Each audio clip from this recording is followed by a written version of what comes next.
بلوچستان کے مختلف اضلاع میں برف باری کا دوسرا اسپیل جاری ہے۔ کلات، کوئٹہ، مستونگ، پشین، زیارت اور دیگر علاقوں میں بارش اور برف باری سے معمولات زندگی متاثر ہو گئے ہیں۔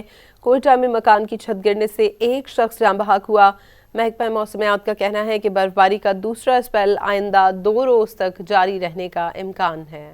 شدید سردی کی لہر کے دوران بلوچستان کے مختلف اضلاع میں بارشوں اور برف باری کا دوسرا اسپیل داخل ہو گیا۔ کلات، کوئٹہ، مستونگ، پشین، چمن، قلعہ عبداللہ، زیارت، مسلم باغ، کان مہترزئی اور ذوب میں شروع ہونے والا برف باری کا سلسلہ جاری ہے۔ ہر طرف سفیدی چھا گئی۔ برف باری کے باعث موسم مزید سرد ہو گیا۔ گوادر اور قریبی علاقوں میں موسلادھار بارش کے ساتھ ژالہ باری بھی ہوئی۔ بارش کے باعث کوئٹہ میں خستہ حال مکان کی چھت گرنے سے ایک شخص جاں بحق ہو گیا۔ جیونی، پسنی، اورماڑہ، پنجگور، خستار، چاغی اور خاران میں بارش سے معمولات زندگی متاثر ہو گئے۔ بلوچستان کو خیبر پختونخوا سے ملانے والی شاہراہ پر برف جمنے سے ٹریفک کی روانی متاثر ہو گئی۔ کوئٹہ چمن شاہراہ پر کوزک ٹاپ کراچی کوئٹہ شاہراہ لک پاس کے قریب گاڑیوں کی روانی سست روی کا شکار ہے۔ بارش اور برف باری کے نئے اسپیل کے دوران بلوچستان کے بیشتر اضلاع میں درجہ حرارت نقطہ انجماد سے نیچے گر چکا ہے۔ زیارت میں کم از کم درجہ حرارت -8، کلات میں -6، کوئٹہ میں -3 اور ذوب میں -2 ریکارڈ کیا گیا۔ محکمہ موسمیات کا کہنا ہے کہ برف باری کا دوسرا اسپیل آئندہ 2 روز تک جاری رہنے کا امکان ہے۔